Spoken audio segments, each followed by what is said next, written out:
Hello, everyone. My name is Azalea Collifer, and welcome to yet another day of mental health research. I'm going to be going over my research, A Place to Heal, a multidimensional analysis of effectivity and healing in a temporary foster care setting. Today, we're going to be taking a deep and thoughtful look at what happens when children are placed in temporary foster care, and more specifically, how those short term placements can either support healing or unintentionally create new challenges in the foster care system.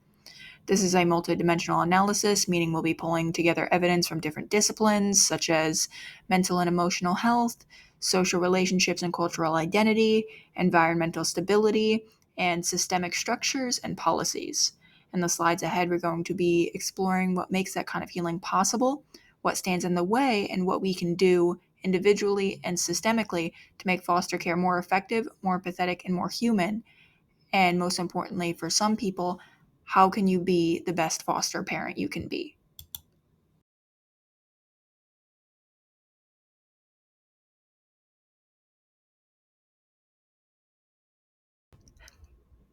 And let's start with a question. What is foster care really? It's not just kids living with other families. Foster care is a temporary living arrangement for children and teens who can't safely stay at home with their parents or caregivers. And when I say not safe, I mean situations involving serious neglect, abuse, or conditions that put the child's well being at risk.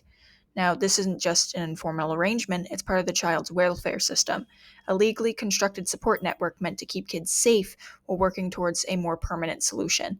And the goal isn't for a child to stay in foster care forever.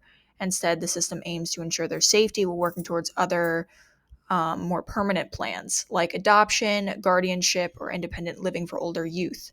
Other times, family reunification is possible. Um, so while foster care isn't the destination, it's the bridge between crisis and stability. Foster placements can take a lot of forms.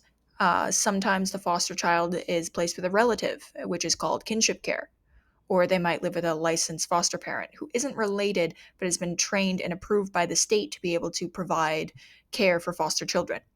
Other options include group homes, residential facilities, and emergency shelters, and supervised living for teens learning to navigate adulthood.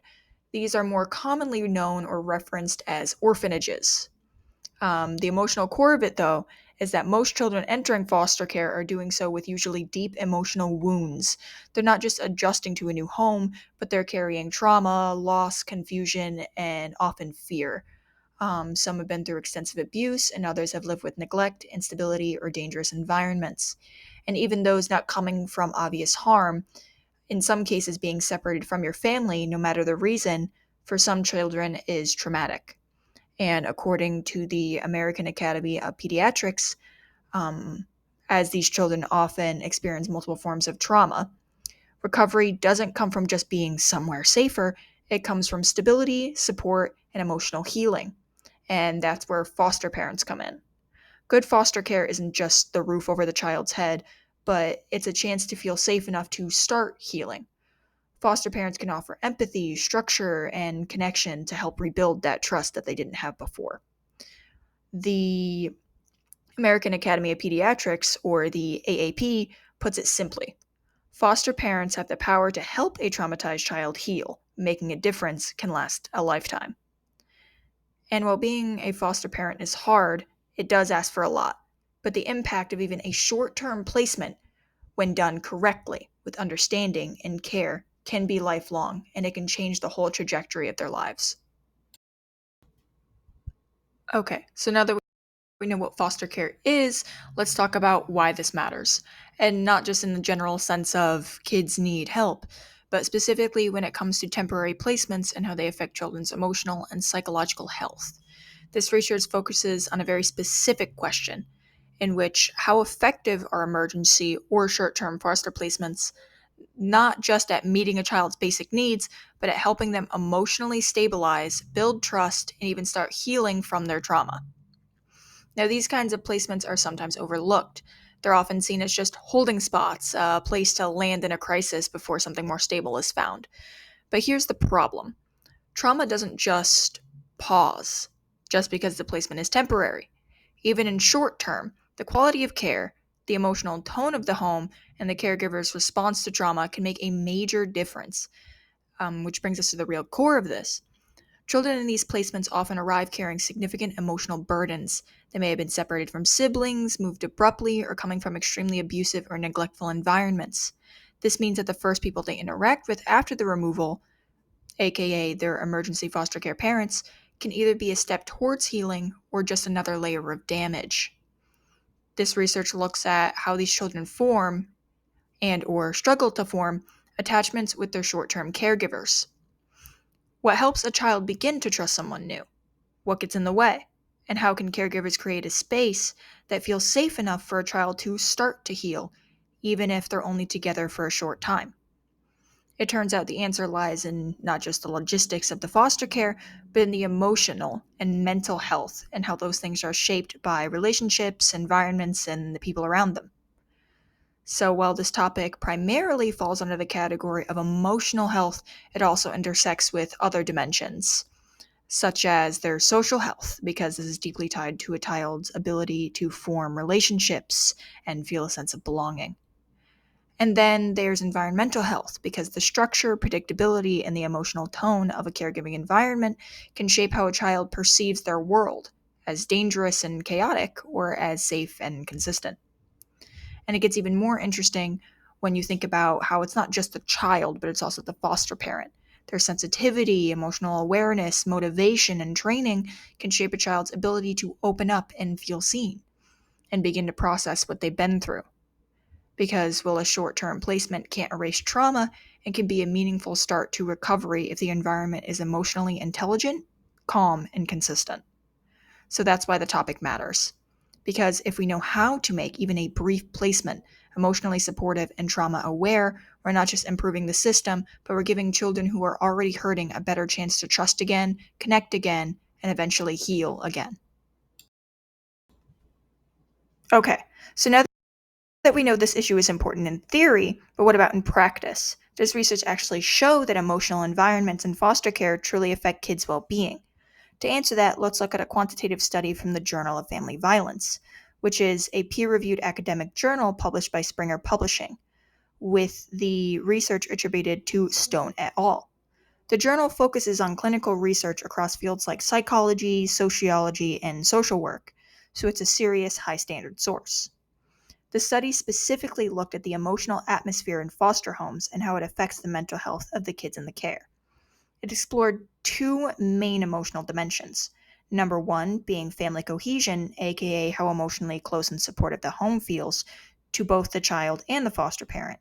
And number two, family conflict, aka how much tension, arguing, or instability is present, once again to both the parent and the child. It also asked a few key research questions like how do those emotional conditions impact kids internalizing problems like anxiety and depression and externalizing problems like anger or acting out. They also asked do these effects change depending on placement type, like traditional foster homes versus group care settings, also known as orphanages. And importantly, does the child's own perception of the environment matter more than the adults, or how much does it matter at all? To answer these questions, researchers collected data from 481 foster children and their caregivers. They used standard surveys to measure 1. Emotional distress and behavior, 2. Levels of family conflict and cohesion, 3. Prior trauma and maltreatment, and 4. They accounted for important variables like the child's age, gender, and placement with siblings if they had siblings. Now, what they found, first and maybe the most important, when children perceived their foster home as high in conflict, they were significantly more likely to report emotional distress, things like anxiety, sadness, or feeling overwhelmed. But the twist is that it wasn't the caregiver's view of the conflict that predicted the child's struggles. It was the child's perspective that mattered the most, especially if they reported conflict and struggle themselves, being honest. So if a child felt like the home was emotionally tense, that perception alone was enough to affect their mental health, regardless of what the adults thought was going on. On the flip, when both caregivers and children rated the home as emotionally close and cohesive, the children tended to show fewer visual, angry outbursts. But when the children themselves said the home felt emotionally close, it only made a difference if they were in a traditional foster family setting, meaning not in a group care facility or institutional placements, aka a place like a typical orphanage. that sense of closeness didn't really buffer emotional distress in the same way. It's also heavily worth noting that usually, non-expectedly, but deeply important, was that kids' feeling of reported closeness didn't always match up with their actual emotional well-being. In some cases, a child might say, "Yeah, the foster family and I are close and everything is okay," but still show signs of deep anxiety or sadness. And why could this be? Because children in foster care, especially those with trauma histories, sometimes downplay or mask their true emotions. They may have learned to do that in their unsafe environments where honesty wasn't safe. So even in a new safe foster home, especially one that's temporary or even institutional, they may say what they think they're supposed to say to keep themselves and others safe. That's why foster parents and caseworkers need to look beneath the surface. It's not enough to ask, "Do you feel close to your caregiver?" or "Do you feel okay?" and leave it at that. We also have to understand how that closeness is showing up or not showing up in a child's actual healing. And this is relevant because it proves quantitatively that emotional atmosphere matters, and not just in general, but from the child's point of view as well. It tells us that trauma doesn't just go away because a placement is technically safe. Healing starts when a child feels safe, seen, and supported. And that kind of environment doesn't just happen by accident. It takes trained, empathetic foster parents and a system that helps them tune in to the child's emotional reality. Now let's look at the cultural dimensions of foster care, because emotional safety doesn't just exist in a vacuum. It exists in context within families, communities, and cultures. To understand how cultural mismatches affect foster children, we turn to a quantitative study entitled "The Role of Cultural Dissimilarity Factors on Childhood Adjustment Following Foster Placement." It was published in 2015 in the Child Youth Services Review by Maurice Anderson and L. Oriana Linares, two researchers who specialize in youth development and trauma recovery. The article was published to and through the National Library of Medicine. What was the study about? The researchers wanted to know how cultural mismatches across ethnicity, language, and country of birth between foster children and foster parents affect a child's emotional and behavioral health after being placed in a non-kinship foster home, meaning, once again, not with a relative. They measured 5 very specific dimensions of cultural difference, including ethnicity, country of birth, language preferred, cultural dissimilarity between the child and the foster parent, and between the foster parent and the biological parent. They didn't just rely on one side of the story, though. The study included data from people like the foster child themselves, the foster parent themselves, and the biological parent. They also controlled for very important background variables like a child's age and gender, severity of previous maltreatment, and whether the child was placed with their siblings or not if they had siblings. They found that the more cultural differences existing between the child and the foster family, the more likely the child was to experience depression, loneliness, or behavioral issues or problems. And this also wasn't limited to white foster parents caring for children of color. Even minority to minority placements, like an African American parent fostering a Latino child, showed the same negative emotional outcomes when cultural alignment was low. This tells us something very important, which is that cultural compatibility is more than just race. It is language, values, traditions, communication styles, and the feeling that someone just gets them. Language mismatches also played a huge role in outcomes, because when foster parents and biological parents didn't speak the same language, communication often broke down. That made co-parenting harder, caused confusion, and increased the child's stress level.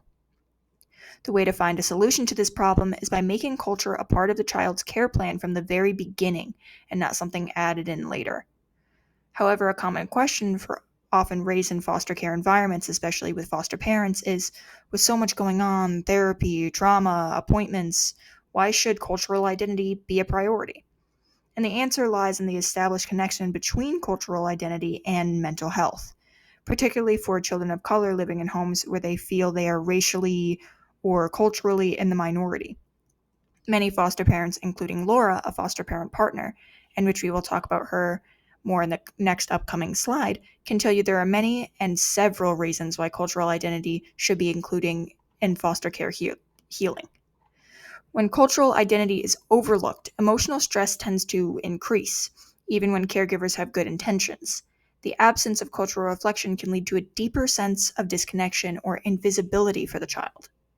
Many caregivers may not recognize how deeply they operate within their own cultural norms. This can unintentionally exclude or marginalize a foster child's lived experience, especially when that experience is different from the caregiver's own. Practical solutions to this problem are things like reading books that feature characters from the child's cultural background, listening to familiar or comforting music, preparing or sharing cultural foods, creating new rituals based on the child's tradition, such as a weekly ritual meal, or learning how to care for the child's holidays, values, and language at any scale at all. These actions are, by the way, not just about achieving perfection, but they are just being consistent and intentional. Intentional is the goal, just small, ongoing efforts that can serve as a powerful message, like your identity and just you belong here. Now that we've seen how trauma, emotional atmosphere, and cultural disconnection affect all children in foster care, especially in temporary placements, let's ask a big, hopeful question. What can foster parents actually do to help?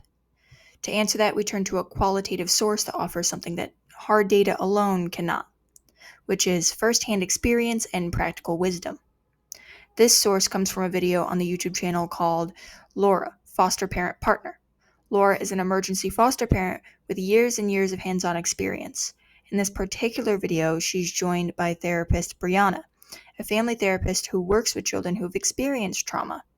Together, they unpack some of the emotional and behavioral challenges foster parents face, and more importantly, how to respond with empathy, patience, and trauma-informed strategies.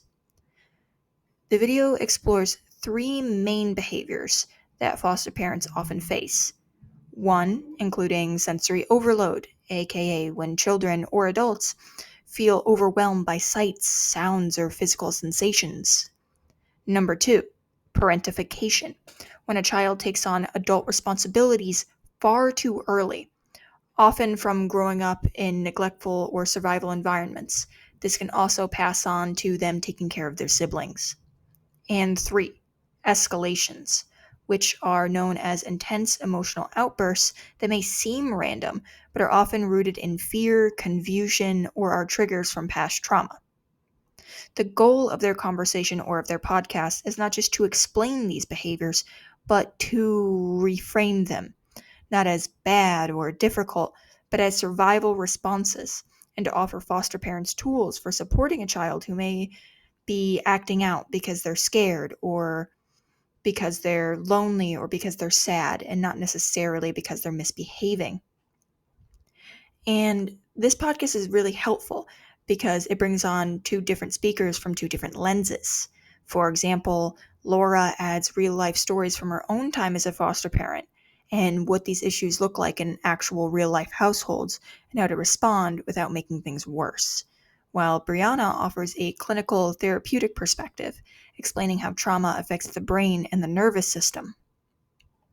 Together, they give many practical strategies on how to make the child in the foster home feel safer, including creating calm environments like using quiet spaces, soft lighting, and sensory-friendly setups to reduce overwhelmingness, as well as co-regulating emotions like modeling calm behavior for you to take deep breaths, lower your voice, and stay physically present to help the child mirror your calm, which also leads into practicing caregiver self-awareness, which is recognizing your own triggers and the own things that make you overly sensitive, and calm yourself, which we're trying to calm down a child. This also goes into normalizing trauma reactions, meaning don't punish outbursts. Instead, validate feelings and offer emotional safety if you feel like these outbursts may be linked to prior trauma. Going into one thing I think is very important is validating survival roles like the prior mentioned parentification. Instead of taking over too quickly, you can acknowledge the child's learned responsibilities and let them know things like, you've taken care of people because no one took care of you, and I see that, and I'm here to help you now. And that leads into trust building language. For example, you can say things like, "Wow, I see you're such an incredible caretaker. And I know you learned that because you didn't have anybody taking care of you and your siblings. And now here you are, still feeling like it's your job. And I'm here to be part of that with you." And that is going into taking a collaborative approach, which is not erasing their role, but instead inviting them into the shared caregiving, saying things like, "Can I be a part of that process with you and show me what you learned?" And that is empowering gently and not overriding. That is letting the child keep some control while still slowly helping them realize that they can trust adults and that adults can handle it now. And I think that that is one of the most important parts of the video was Brianna's major reframe of sibling parentification.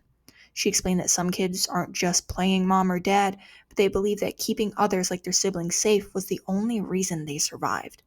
So telling them you don't have to do that anymore doesn't necessarily bring relief, but it brings panic. Instead, foster parents should respect those instincts and build trust slowly and make space for the child to gradually let go of their survival roles when they feel safe and when they trust you. That approach, meeting the child where they are and not trying to fix them, is what makes foster parenting emotionally effective. Because healing from trauma doesn't start with structure or rules, but it starts with connection, language, and a foster parent's ability to say, "I see you. I understand where this behavior comes from, and I'm not going to just punish you for surviving or attempting to survive." And it's not about stopping a meltdown, it's about creating a space where a child can finally stop being on high alert and start learning how to be a kid again. Now, so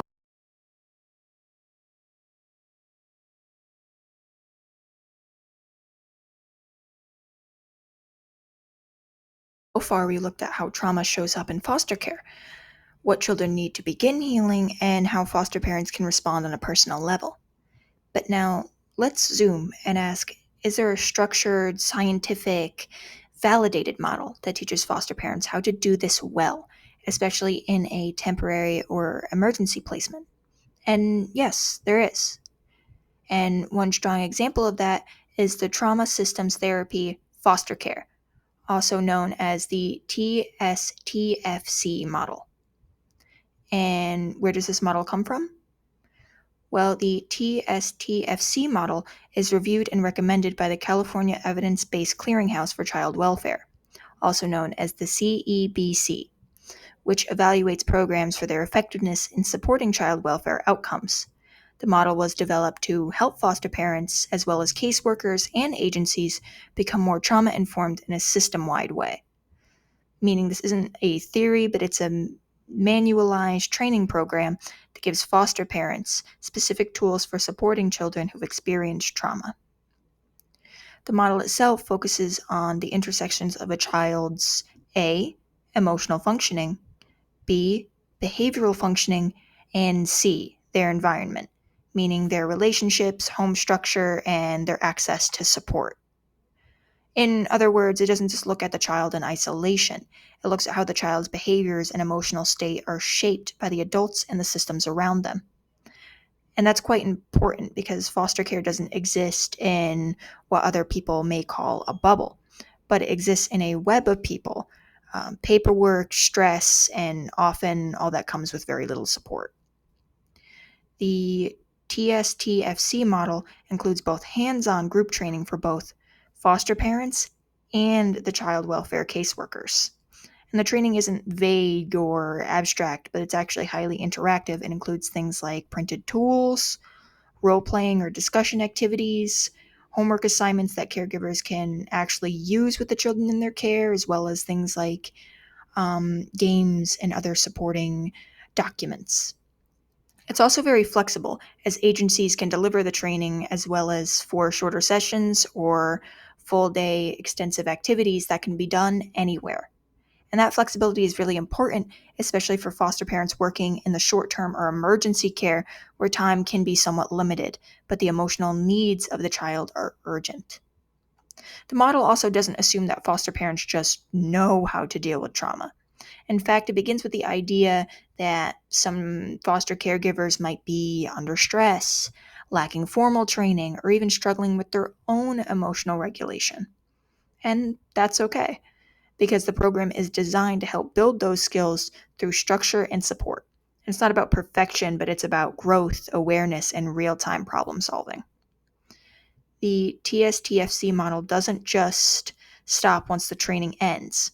It's the same language, tools, and strategies taught to caregivers that are used by the caseworkers, as well as anyone else working with them throughout the child's time in the care. So foster parents aren't just left to figure it out on their own. Instead, they're part of a consistent, trauma-informed support system that speaks the same language, quite literally. They are the kind of continuity that matters, because children recovering from trauma tend to need more than just kindness. They need predictability and coherence across every adult they interact with that's part of their care system. Since we've been mentioning adults that are part of their care system, this might lead someone to ask, who else does this model include? And this model recognizes that foster parenting doesn't just, once again, happen in a vacuum with just one person, but it brings in people like extended family, biological parents, babysitters, community caregivers, and honestly, anyone playing a reoccurring role in the child's life. And all these people involved and knowing the same exact thing and doing the same exact homework and paperwork and games, etc., that makes the child's world more stable and increases the chances that every adult around them is responding with empathy and not confusion or frustration, but they're all on the same page. It's not some huge government project either that requires like millions of dollars. It's doable, scalable, and effective. And the TSTFC model makes that possible by equipping foster parents with the tools and the training they need, and by backing them up with a network that actually follows through, that is financially doable and mentally easy. Finally, we come to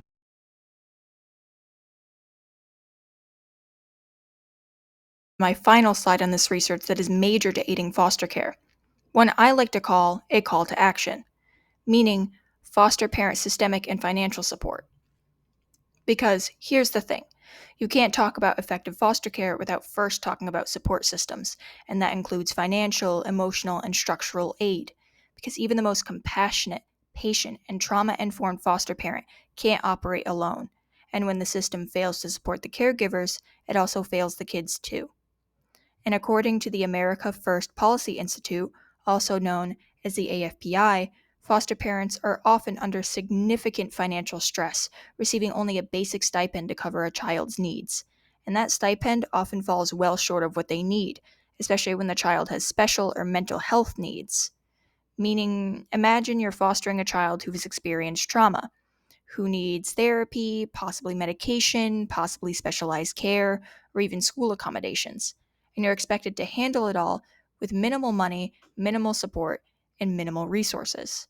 Which is not just unfair, but it gets to be unsustainable. The AFPI goes further, stating that many foster parents feel completely unprepared to care for children who come from very, very high trauma backgrounds. They're handed a child and not enough funding, training, or enough access to therapy or tutoring, and no real, I guess you'd say, roadmap for what to do next. And that leads to quite high turnover rates. And the turnover rate for foster parents is between 30 and 50% each year. And that's huge. And it's not because families don't care, but it's because they're burnt out, undersupported, underpaid, and overwhelmed. And when foster families drop out of the system, you can guess what happens to the children. They get moved again and again and again. And this level of instability makes emotional healing and emotional attachment almost impossible for a foster child. Children who have already experienced broken trust now get told indirectly, well, you can't stay here either. And despite all this, very little of state or federal funding is allocated to recruit and retain foster parents. As the AFPI notes, states spend very, very little of their federal, state, or foster care funding on recruiting and retaining foster care parents. Also, a 2007 Harris Interactive study found 75% of adults who had fostered or adopted were dissatisfied with the report and support they received from their agencies. So, what needs to change? Because we can't just ask foster parents to do better. the system has to do better too.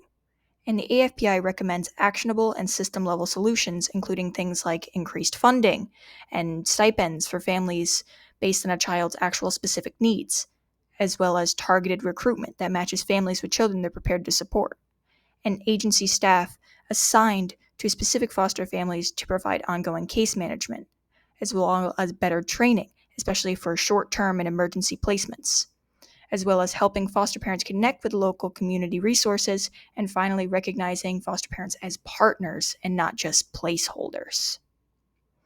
Because this isn't about asking for handouts, it's about equipping foster families so that they can show up for these kids the way they want to and the way these kids need them to. Because a foster parent can be patient, caring, emotional, and emotionally intuitive, but without tools, training, and support, that's just not enough most times. If we want to make temporary foster care to be a place where healing and trust can happen, we need a system that's stable, sustainable, and strategic, and most of all, empathetic.